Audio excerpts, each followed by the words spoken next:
World cup 2024 की अगर बात की जाए यहाँ पर तो 13 तारीख से जो है वार्म अप शुरू होने वाले हैं और एशियड्स के कौन कौन से वार्म अप्स होंगे, एशियड टीम जो 4 खेलने वाली है इसके बारे में बताते हैं, डेट्स उनकी क्या है और साथ साथ में उन वार्म अप्स को यूटिलाइज करने का बेस्ट पॉसिबल वे क्या होगा। तो डेलीगेट को कहीं ना कहीं लगता है कि उस पर अप्लाई टीम को करने चाहिए, तो डेफिनेटली कहीं ना कहीं एक अच्छी परफॉर्मेंस हमें देखने को मिल सकती है इन 4 टीमों से। ऑफिशियल वार्म अप से पहले ये टीमें ऑलरेडी प्रैक्टिस गेम्स खेल रही है। स्कॉटलैंड ने नामीबिया के खिलाफ खेला, जहाँ पर स्कॉटलैंड को काफी अच्छी खासी कंफर्टेबल जीत मिली। वहीं पर नेपाल ने स्कॉटलैंड के खिलाफ खेला तो वहाँ पर नेपाल को काफी कंफर्टेबली काफी आसान जीत मिली और एक तरफा कहीं ना कहीं मैच में उन्होंने स्कॉटलैंड को मात दी थी। यूएसए भी जहाँ वहाँ पहुंचकर प्रैक्टिस शुरू कर चुका था। एनएसडब्ल्यू यूनिवर्सिटी के खिलाफ उनके मैचेस भी होने थे, लेकिन अनफॉर्चुनेटली रेन की वजह से कॉल्ड ऑफ हो गया। लेकिन मेरे ख्याल से कल फिर से उन्हें प्रैक्टिस गेम खेलना है, तो प्रैक्टिस मैचेस भी लगातार चल रहे हैं। लेकिन ऑफिशियल वार्म अप्स के बारे में पहले जान लेते हैं एंड चारों टीमों के ऑफिशियल वार्म अप्स किन किन के खिलाफ है और डेट क्या क्या है। पहले 2 टीमों की बात करते हैं, स्कॉटलैंड और नेपाल। बिल्कुल, स्कॉटलैंड देखिए, अगर हम स्कॉटलैंड की बात करें तो 13 जनवरी को स्कॉटलैंड का मैच है, नेपाल वर्सेस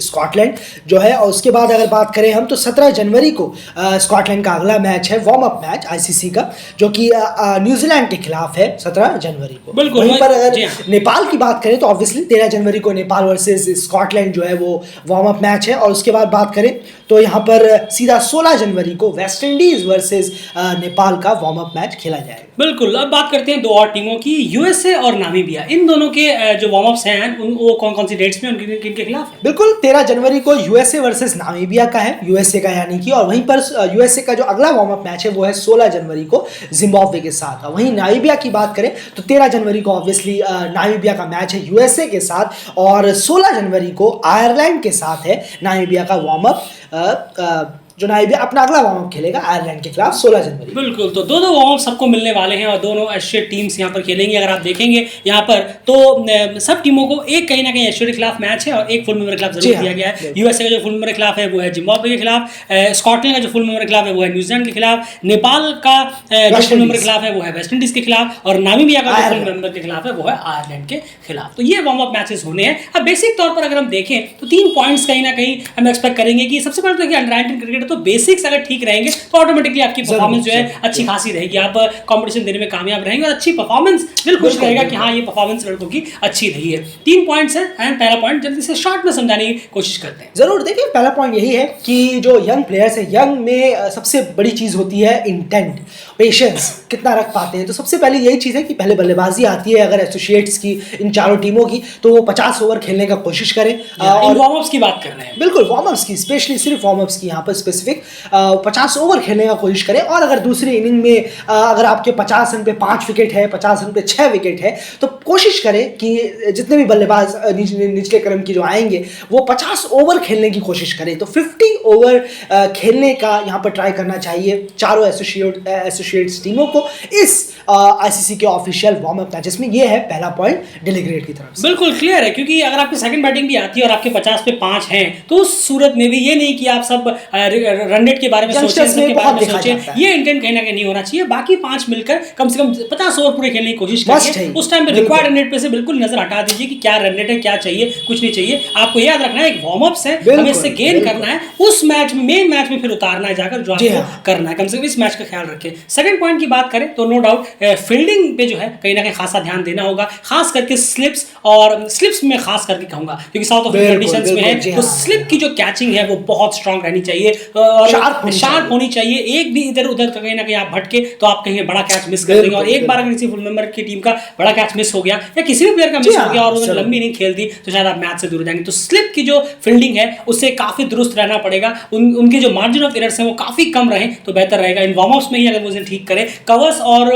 पॉइंट में भी कहीं ना कहीं फील्डिंग जो है काफी स्ट्रांग रहनी होगी और उन फील्डर्स को इन्हीं वार्म अप मैचेस में अपना 100% देकर प्रैक्टिस लगातार करती रहनी है। इंक्लूडिंग यहाँ पर अगर हम देखें एक चीज और आप कह रहे थे कि इसी पॉइंट में इंक्लूडेड था, वो है कि अगर आपको किसी बॉलर से वहां पर किसी पार्ट टाइम बॉलर से भी अगर मेन मैचेस में बॉलिंग करानी है तो उसका एक ट्रायल यहाँ हो जाना चाहिए। बिल्कुल होना चाहिए। और यहाँ पर तो टीमें भी अलग हैं, ऐसा नहीं है कि आप इन्हीं टीमों के खिलाफ खेलने वाले हैं जब लीग स्टेज शुरू होगा मेन 19 तारीख से, ये वो टीमें नहीं है। आप उन टीमों के खिलाफ वार्म अप खेल रहे हैं जिनका सामना आपसे होना ही नहीं है, कम से कम ग्रुप स्टेज पे तो नहीं होना। बिल्कुल। तो यहाँ पर उन कुछ पार्ट टाइमर बॉलर्स का इस्तेमाल करिए जिसका कोच या कप्तान चाहते हैं कि हम मेन इवेंट पर आकर इस पार्ट टाइमर का इस्तेमाल करेंगे इस खास वक्त पर। जी हाँ। तो यहाँ पर ऑफिशियल जो वार्म अप मैचेस हैं वहां पर उन पार्ट टाइमर का इस्तेमाल कर लेना चाहिए। थोड़ा देख ले उन्हें भी कि भाई आप भी जरा अपना टप्पा वप्पा सेट करिए, थोड़ा कंडीशन में ढलिए, पिचेस में ढलिए, तो बेहतर होगा इन चारों ही टीमों के लिए। जो पार्ट टाइमर्स थे जिन्हें कप्तान और कोच चाहते हैं कि हम इन्हें मेन मैचेस में जो ग्रुप स्टेज के मैचेस हैं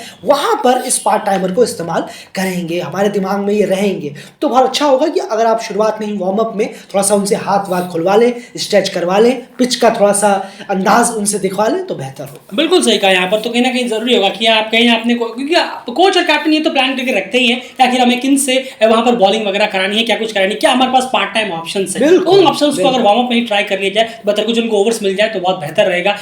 बजाय इसके कि आप सीधे सीधे यहाँ पर आप उन्हें नहीं दे रहे हैं और सीधे सीधे जाकर वहां पर आपने खड़ा कर दिया एक इंपॉर्टेंट मैच में जहां पर आपको उस मैच को जीतना है, वहां पर कोई और गुंजाइश बचेगी नहीं। और वहां पर कहीं ना कोई पार्ट टाइमर की लेंथ सही नहीं पड़ी, कभी उनकी लाइन की बात कर रहा हूं मैं, लाइन सही नहीं पड़ी और लाइन आते आते उनको अगर 2-3 ओवर लग गए, कहीं 2-3 ओवर में अगर 35-40 रन वो दे गए तो टीम का नुकसान बहुत ज्यादा हो जाएगा। ये छोटी छोटी चीजें हैं। कभी कभी टीम 28 रन 30 रन 25 रन से जब हारती है तो ये चीजें एक्सपोज होकर सामने आती है। तीसरा पॉइंट बहुत ही सिंपल है कि बॉलर्स जो है वो 10 विकेट लेने की कोशिश करें सामने वाली टीम की, इसके कोई दोहराए नहीं है। सिंपल सी बात है, बहुत ही बेसिक हमने आपको यहाँ पर गिनाई है। 10 विकेट आप जरूर गिराएं।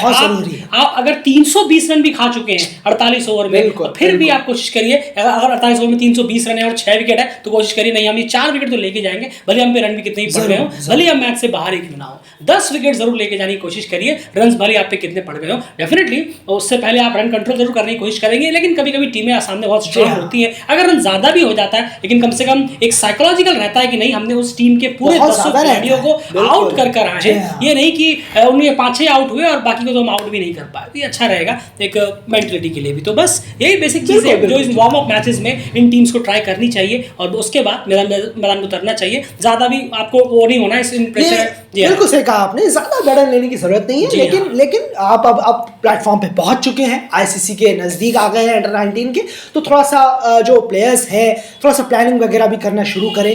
और इतना ज्यादा खासकर जो बॉलर्स हैं, पेस बॉलर जो है इन चारों टीमों के, वो अपने ऊपर इतना प्रेशर ना ले लें, क्योंकि जहां तक हमें ख्याल है स्कॉटलैंड के पास जो है वो स्पिनर्स का बोलबाला काफ़ी है, यहाँ पर यूएसए के पास भी स्पिनर्स का बोलबाला काफ़ी है। पर देखना होगा कि साउथ अफ्रीका में जो पिचेस हैं क्या वो यूएसए खासकर जो इतने स्पिनर लेके आया है क्या काम करेगा, ये थोड़ा सा आने वाले वक्त में देखना होगा। तो वार्म अप्स में खासी नज़र रहेगी यूएसए और स्कॉटलैंड के की, और नेपाल का भी जो पेस बॉलिंग का क्या होगा। नेपाल की पेस बॉलिंग शायद थोड़ा सा कहीं ना कहीं देखनी होगी हमें इन वार्म अप्स में, और यूएसए की स्पिन में, क्योंकि ओवर स्पिनर्स लेके वो उतरे हैं इस वर्ल्ड कप में। बिल्कुल, चलिए देख लेंगे इस वार्म अप मैचेस में क्या कुछ होता है इन 4 टीमों की तरफ से। और डेफिनेटली आपके सामने सारे मैचेस वार्म अप जो कंप्लीट होंगे, सारे खत्म होने के बाद नहीं, एक एक वार्म अप जो मैचेस कंप्लीट होंगे उसके बाद आपके साथ इनके एनालिसिस प्रेजेंट करेंगे कि आज क्या क्या टीम ने बेहतर किया और क्या क्या यहाँ पर गलतियां रही है जिन्हें नेक्स्ट वार्म अप मैच में इंप्रूव करना चाहिए, एनालिसिस में प्रेजेंट करेंगे। फिलहाल इस वीडियो में इतना ही। चैनल को सब्सक्राइब करिए। बाय।